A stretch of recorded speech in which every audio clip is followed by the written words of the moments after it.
Praise the lord. మన ప్రభువును రక్షకుడైన యేసుక్రీస్తు పరిశుద్ధ నామంలో యేసుతో అనుదినము అని ఈ పరిచర్య ద్వారా ప్రతి దినము దేవుని యొక్క శ్రేష్టమైన పరిశుద్ధమైన దేవుని యొక్క మాటలను వింటున్న మీ అందరికీ నా హృదయపూర్వకమైన వందనములు. నా ప్రియ సహోదరి సహోదరులు, చిన్న ప్రార్థన చేసుకుందామండి. తల వంచినట్లయితే, మహాగణుడవు, పరిశుద్ధుడవు, సకల ఆశీర్వాదములకు సమస్త దీవులకు కారణభూతుడవు, నీ మాట సత్యము, నీ మాట నాయన ప్రభా మా జీవితాలను వెలిగించేది నాయన ప్రభా. నీ మాట గుండా ఎవరైతే వెళ్తారో నాయన ప్రతి ఒక్కరూ సరిచేయబడతారు. అట్లా ఈ మాటలు వింటున్న ప్రతి ఒక్కరిని, నీ మాట వింటున్న ప్రతి ఒక్కరిని మీరే సరిచేసి నీ మార్గంలో నడిపించమని, ఈ వాక్యం ప్రతి ఒక్కరిని నాయన ప్రభా నాయన బలపరచమని, నీ వాక్కుతో మాతో మాట్లాడమని యేసు నామంలో ప్రార్థించి వేడుకొంచున్నామా యెహోవా తండ్రి, ఆమేన్. దేవుడు ఈరోజు మనతో మాట్లాడుతున్న మాట ఏంటంటే, సమస్త సృష్టి అంతా కూడా ఏమైపోయిందంటే పొల్యూట్ అయిపోయి ఉంది. మనుషులు పొల్యూట్ అయిపోయారు, సమాజం పొల్యూట్ అయిపోయింది. యేసయ్యను ఆయన శిష్యులు దేవుని యొక్క రాకడ గురించి కొన్ని సూచనలు అడిగారు. ప్రభువు ఒలీవల కొండ మీదకి వచ్చినప్పుడు ప్రభువు వారితో చెప్పిన మాట ఇది. మత్తయి సువార్త 24వ అధ్యాయం నుంచి మనకి ఈ మాటలు మనకు కనబడతాయి.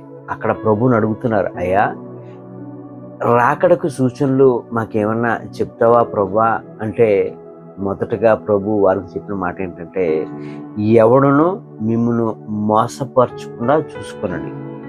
ఇందులో మనం చూసినట్లయితే ఎవడను మిమ్మల్ని మోసపరచొద్దని, మీరు కూడా ఎవరిని కూడా మోసం చేయొద్దన్న మాటను మనం గమనించవచ్చు.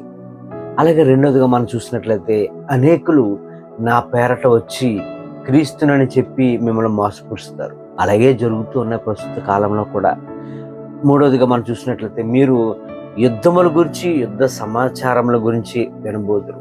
అలాగే మనకి యుద్ధాలు జరుగుతున్నాయి. మొన్ననే పాకిస్తాను ఇండియా యుద్ధం జరిగింది. అలాగే ఇంకా వేరే వేరే దేశాల్లో యుద్ధాలు జరుగుతున్నాయి. అంతేకాదు జనము మీదకి జనములు, రాజ్యం మీదకి రాజ్యము లేచులు, అల్లర్లు ప్రస్తుతం జరిగేవే అవి. చాలా అల్లర్లు జరుగుతున్నాయి. మత కల్లోలాలు జరుగుతున్నాయి, ప్రాంత కల్లోలాలు జరుగుతున్నాయి, కుల వివక్ష ఎక్కువగా జరుగుతూ ఉంది. అక్కడక్కడ భూకంపాలు జరుగుతున్నాయి, విన్నాం, చూస్తున్నాం. ఇవన్నీ కూడా వేదనలకు ప్రారంభము అని ప్రభు చెప్పారు. అలాగే అనేకమైన వేదనలు జరుగుతున్నాయి, అనేకమైన కుటుంబాలు, అనేకమైన రాజ్యాలు పోతూ ఉన్నాయి. అక్కడక్కడ జనులు మిమ్మను శ్రమ పాలు చేసి చంపేదారు. నిజంగా మరి అనేకమైన శ్రమలు, క్రైస్తవుల మీద శ్రమలు జరుగుతున్నాయి. క్రైస్తవుల మీద అనేకమైన గొడవలు జరుగుతూనే ఉన్నాయి. క్రైస్తవులను చంపుతూ ఉన్నారు. మీరు నా నామము నిమిత్తము సకల జనుల చేత ద్వేషింపబడుతారని. ఎక్కడైతే నా నామమును మీరు ప్రచురపరుస్తారో అక్కడ అనేకమైన హింసలు జరుగుతాయని నిజంగా జరుగుతున్నాయి. బైబిల్ పట్టుకెళ్ళి ఇస్తుంటుంటే కొడుతున్నారు, పాంప్లెట్లు పట్టుకెళ్ళి ఇస్తుంటే కొడుతున్నారు.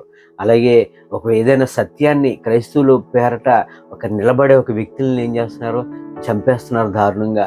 ఆ కేసులు కూడా మాఫీ చేసేస్తూ ఉన్నారు. అలా జరుగుతూ ఉన్నాయి. దేవుడు చెప్పినట్లు అక్షరాల అవన్నీ జరుగుతున్నాయి. మనం ఏదైనా మీటింగ్స్ పెట్టుకోవాలంటే పర్మిషన్ పెట్టుకోవాలి. అదే వేరే మతస్థులు పెట్టుకోవాలంటే ఏ పర్మిషన్ అక్కర్లేదు. ఇలాగా రాజ్యాల మీదకి రాజ్యాలు, వ్యక్తుల మీదకి వ్యక్తులు మరి క్రైస్తవులను అణగదొక్కాలని చాలా చర్యలు జరుగుతూ ఉన్నాయి. అనేకులు అభ్యంతరపడి ఒకరినొకడు అప్పగించుకుందరు. ఇలా మనం చూస్తే ఈ మధ్య కాలంలో కాదు, ఎప్పుడూ ఉన్నాయి ఇవన్నీ కూడా. పాస్టర్లకి మధ్య గొడవలు, ఒకరి మీద ఒకరు బురద జల్లుకోవటం, ఇలా రకరకాలుగా మనము ఉన్నాం ఈ రోజుల్లో. ఇవన్నీ కూడా క్రీస్తు రాకడకు సూచనలుగా కనబడుతున్నాయి. అనేక అబద్ధ ప్రవక్తలు వచ్చి పలువురిని మోసపరుస్తారని ఖచ్చితంగా వస్తున్నారు, మోసం చేస్తూ ఉన్నారు, వారి కార్యాలు చేస్తూ ఉన్నారు, మహత్కార్యాలు చేస్తూ ఉన్నారు. అన్నీ కూడా జరుగుతూ ఉన్నాయి. అక్రమము విస్తరించడం చేత అనేకులు ప్రేమ చల్లారిపోతుంది. అనేకుల మధ్య ప్రేమ చల్లారిపోతుంది. అక్రమము ఎక్కడ చూసినా, అన్యాయము, ప్రేమ ఎక్కడా లేదు, నీతి లేదు, యథార్థత లేదు.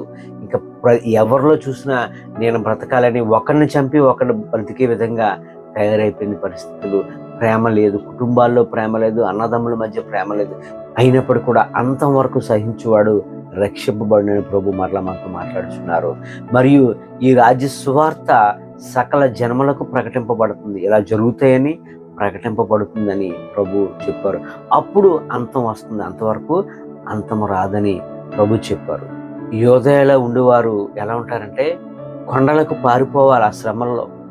పొలంలో ఉన్నవాడు తన బట్ట తెచ్చుకోవడానికి కూడా ఇంటికి రాకుండా ఉండే పరిస్థితులు, గడ్డు దినాలు రాబోతున్నాయి.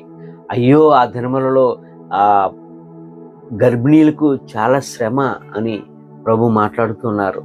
ఆ కాలము మహాశ్రమ కాలము. దాన్ని తట్టుకోవటం ఎవరి వల్ల కాదు. ఆ దినము గురించి మీరు ప్రార్థన చేయండి. అటువంటి శ్రమల్లో నిలబడాలి, గట్టిగా ధైర్యంగా నిలబడాలని ఆ దినముల కొరకు మీరు ఖచ్చితంగా ప్రార్థన చేయమని ప్రభు మాట్లాడుతున్నారు. ఈరోజు లోకము ప్రారంభం నుండి ఇప్పటి వరకు అటువంటి శ్రమ రాలేదు, ఇకను రాదని కూడా చెప్పారు.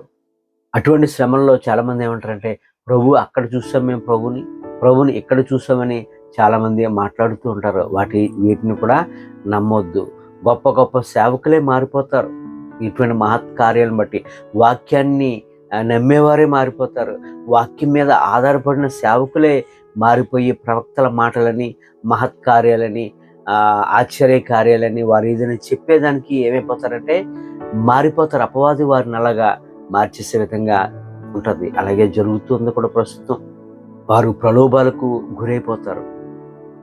మరి నా రాకడ ఎలా ఉంటుందంటే మెరుపు తూర్పున పుట్టి పడమటిని ఎలాగైతే కనబడుతుందో అలాగా మనుష్య కుమారుడు రాకడ అందరూ చూస్తుండగా కలుగుతుంది.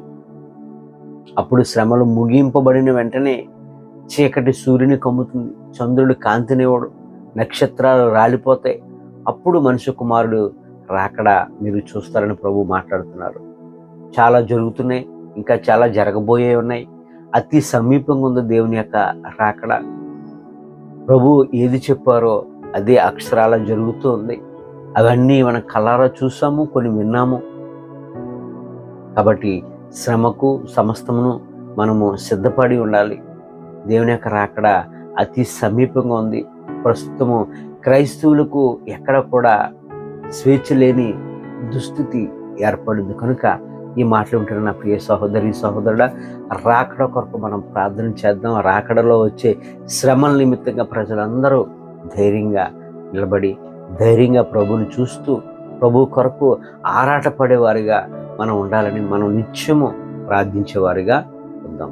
ఇట్టి మాటలు దేవుడు మనందరి జీవితంలో నెరవేర్చును గాక. ఆమేన్.